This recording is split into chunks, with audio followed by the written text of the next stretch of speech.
Line of actual control यानी कि LAC पर हालात तनावपूर्ण होते जा रहे हैं। भारत और चीन की सेनाएं आमने सामने हैं। इस बीच भारतीय जनता पार्टी के सांसद सुब्रमण्यम स्वामी ने दावा किया है कि चीन ने अपने रूस निर्मित सुखोई विमानों को तिब्बत बॉर्डर पर तैनात किया है। उन्होंने कहा कि हमें प्रतिशोध के लिए तैयार रहना होगा।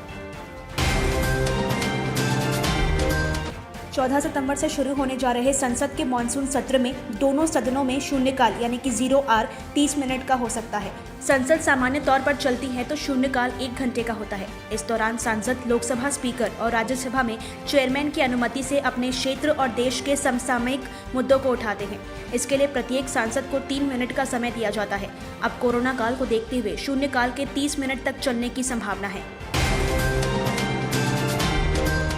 14 सितंबर से शुरू होने जा रहे संसद के मानसून सत्र में दोनों सदनों में शून्यकाल यानी कि 0 30 मिनट का हो सकता है। मानसून सत्र में प्रश्नकाल पर रोक लगाए जाने की पूर्व केंद्रीय मंत्री यशवंत सिन्हा ने भी निंदा की है। यशवंत सिन्हा ने इससे संबंधित एक ट्वीट किया है। अपने ट्वीट में यशवंत सिन्हा ने लिखा, यदि विपक्षी दलों में हिम्मत है तो वे संसद को प्रश्नकाल के बिना और न्याय संबंधी मामलों पर चर्चा किए बिना काम नहीं करने देंगे। संसद लोकतंत्र का अंतिम गढ़ है और इसे पूरी तरह से संरक्षित किया जाना चाहिए।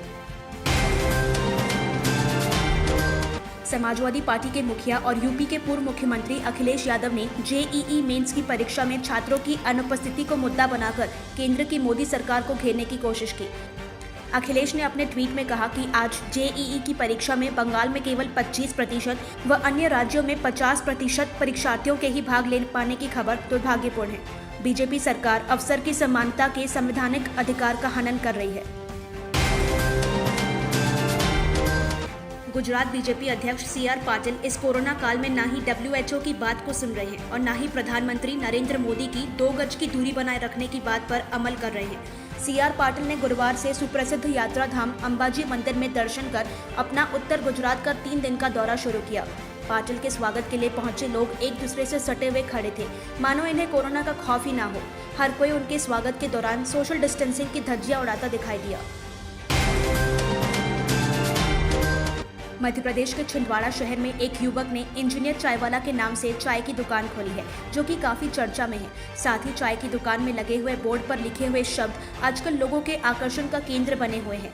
चाय की दुकान के बोर्ड पर कुछ इस प्रकार लिखा हुआ है, वैसे तो मैं सॉफ्टवेयर इंजीनियर हूँ। मैं कई कंपनियों में काम कर चुका हूँ, जहाँ पैसे तो मिलते थे लेकिन सुकून नहीं।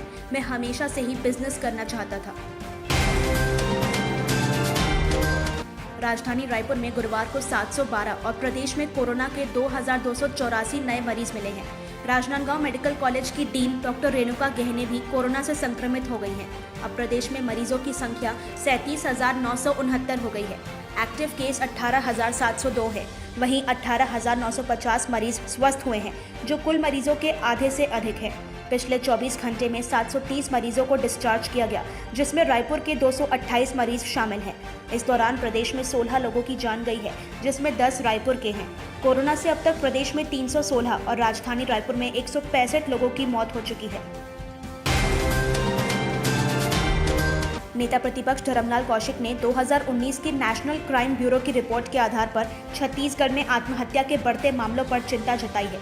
कौशिक ने कहा कि रिपोर्ट से साफ है कि 2019 में प्रदेश में आत्महत्या करने वालों की दर में 8.3% की वृद्धि हुई है, जो कि पूरे प्रदेश के लिए अफसोसजनक है। 2019 में 7,629 लोगों ने आत्महत्या की है, जो कि पूरे देश में 90वें नंबर पर है। कौशिक ने बताया कि देश के कई प्रदेशों में आत्महत्या की दर पिछले साल के मुकाबले घटी है। इनमें गुजरात, हिमाचल, कश्मीर, अरुणाचल, कर्नाटक आदि राज्य शामिल हैं। छत्तीसगढ़ जैसे छोटे से प्रदेश में कई बड़े प्रदेशों के मुकाबले आत्महत्या करने वालों की संख्या पिछले साल के मुकाबले बढ़ी है, जो कांग्रेस शासन से बढ़ती निराशा के चलते है। सुशांत सिंह राजपूत की मौत को 2.5 महीने हो गए हैं। इस दौरान मामले ने राजनीतिक तूल भी पकड़ा और 2 राज्यों की पुलिस और सरकारें आमने सामने आ गई। 3 केंद्रीय जांच एजेंसियां ED, CBI और NCB ने अपनी ताकत झोंक दी। नेपोटिज्म, मनी लॉन्ड्रिंग, हत्या और ड्रग्स कनेक्शन तक के एंगल सामने आए। इसके साथ ही एक अभिनेता की मौत पूरे बॉलीवुड को ड्रग्स मुक्त कराने का अभियान बन गई। ड्रग्स पेडलर गिरफ्तार हो रहे हैं और बॉलीवुड सेलेब्स के ड्रग टेस्ट की मांग उठ रही है।